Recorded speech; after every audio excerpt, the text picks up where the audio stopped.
plane surfaces. At the end of this lesson, you will be able to describe various plane surfaces.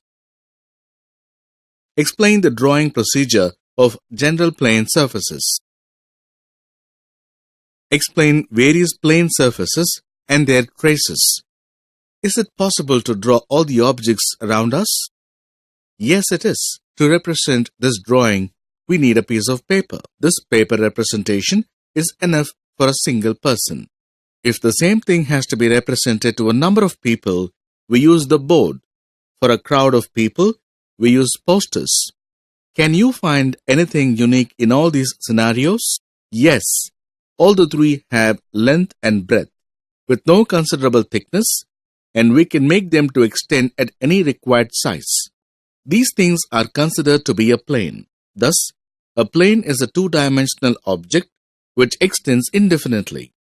In the previous lesson, we have studied the projections of points and lines. In this lesson, we shall discuss the projection of a plane and its traces. Before we study about the basic principle of plane surfaces, we shall learn how to draw the basic planes.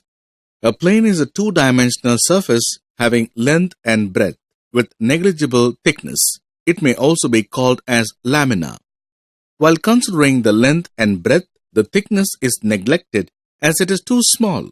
Generally, the planes are named based on their shapes such as circle, triangle, square, rhombus, rectangle, pentagon, and hexagon, etc. As each edge of a square and rectangle has a right angle, that is 90 degrees, they can be easily drawn. While considering a polygon, no matter what type of polygon you have, the sum of the exterior angles of the entire corner is always equal to 360 degrees. You can determine the position of each exterior angle by simply dividing the sum, that is 360 by the number of angles. Remember, the formula below will only work for a regular polygon. Therefore, proper sequence of steps is required to draw a polygon.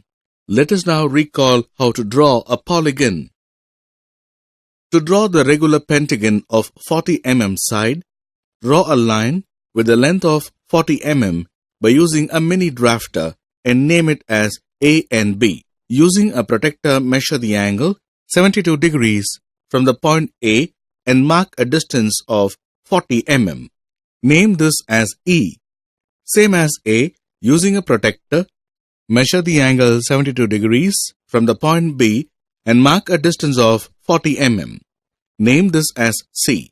Now, with the help of a compass, measure the distance of 40 mm and spot C as center. Mark an arc and E as center and mark an arc. Name the intersection point as D. Now join this point D with C and E. This is called a regular pentagonal plane. It has 5 edges and 5 corners. Each line is an edge, and the line or angle where 2 edges meet is called as a corner. There is another method to draw the pentagon, is using base angle of a side. Draw a line AB for the provided length. Draw an isosceles triangle OAB with AB as base and base angle of 54 degrees. O as center and OA as radius. Draw a circle passing the A and B. Mark AB as radius and bisect the circle successfully at C, D, and E. Join BC, CD, DE, and EA. Now, the ABCDE is the required pentagon. Next, to draw the regular hexagon of 40 mm side, draw a horizontal line with the length of 40 mm by using a mini drafter and name it as A and B. Using a protractor, measure the angle 60 degrees from the point A and mark a distance of 40 mm. Name this as F. Same as using a protractor, measure the angle 60 degrees from the point B and mark a distance of 40 mm. Name this as C. Using a mini drafter, draw perpendicular lines from A and B. Now, take the compass, measure the distance of 40 mm and spot F as center mark an arc, and then C as center and mark an arc. Name the intersection point as E and D. Now, join these points FE, ED and DC. This is called a regular hexagonal plane. It has 6 edges and 6 corners. Each line is an edge, and the line or angle where 2 edges meet is called as a corner. There is another method to draw the hexagonal plane. When one side is horizontal, draw a line AB for the given dimension. Set A as the center and AB as the radius and draw an arc. Similarly, set B as the center and BA as the radius and draw another arc intersecting at O. Take O as a center and OA as a radius, draw a circle. With the same radius A and B as centers, draw 2 arcs to cut the circle at F and C respectively. With the same radius C and F as centers, draw 2 arcs to cut the circle at D and E respectively. Join the points BC, CD, DE, EF and FA. Now, ABCDEF is the required hexagon. When one side is vertical, mark the radius AB vertically and complete the hexagon following the same procedure earlier. We will now discuss about the inscription and circumscription of polygons. The polygon drawn inside the circle is called inscription, whereas the polygon drawn over the circumference of the circle is called circumscription. Octagon is a good example for inscription. To draw a regular octagon, first draw a circle for the given diameter and connect the diagonals of the circle using a drafter. Divide it into 8 equal parts using a protractor. Generally, each part would be 45 degrees. Name each part as A, B, C, D, E, F, G and H. This is called as a regular octagon and it has 8 edges and 8 corners. To draw the circumscribe or describe, the polygons are drawn over the circle. To describe or circumscribe an equilateral triangle about a circle of given diameter, draw a circle for the given diameter and mark the center as O. Draw a vertical radius OA. Split the circle into 3 equal parts by dividing each part into 120 degrees. Name this as OB and OC. From the points A, B and C, draw a tangent line to the circle to obtain the required equilateral triangle. These are all the general plane surfaces and the methods of construction. Now, let us discuss about the position of a plane in the first angle projection. Before getting to the topic, let us recall first angle and third angle projections. If the object is placed between the observer and plane, it is called as first angle projection. Whereas, if the plane is placed between the object and observer, then it is in the third angle projection.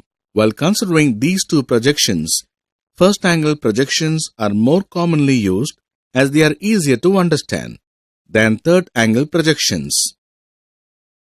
Before heading into the traces of plane surfaces, we will see what a trace is. Any of the plane surfaces has extended, if necessary, will meet the reference planes in lines unless it is parallel to any one of them. These lines are called as traces of the plane surfaces. The traces of plane surfaces have been categorized into 4 types. They are 1. Perpendicular to one plane and parallel to the other. 2. Perpendicular to both the planes. 3. Perpendicular to one plane and inclined to the other plane. 4. Inclined to both the planes. Perpendicular to one plane and parallel to the other. Consider any plane surface, for instance a square lamina that is placed in parallel to the horizontal plane HP and which is perpendicular to the vertical plane VP. As it is parallel to HP, the original position will be appearing only in the top view. Hence, the top view will have the regular square and the front view will have the straight line as shown here. The square lamina is placed perpendicular to the horizontal plane HP and it is also parallel to the vertical plane VP. As it is perpendicular to HP, the original position will be appearing only in the front view. Hence, the front view will have the regular square and the top view will have the straight line as shown here. Perpendicular to both the planes. When the plane is perpendicular to both the vertical and horizontal planes, the front and top views will have only the straight line. In this case, the side view only shows its original position. Perpendicular to one plane and inclined to the other plane.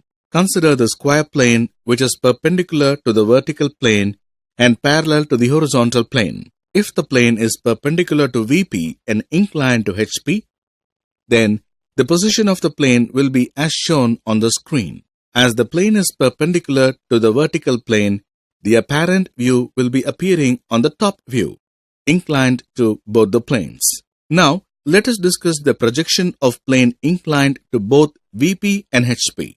Consider a square lamina that is inclined to the horizontal plane. The top and front view projections of square lamina will be present here.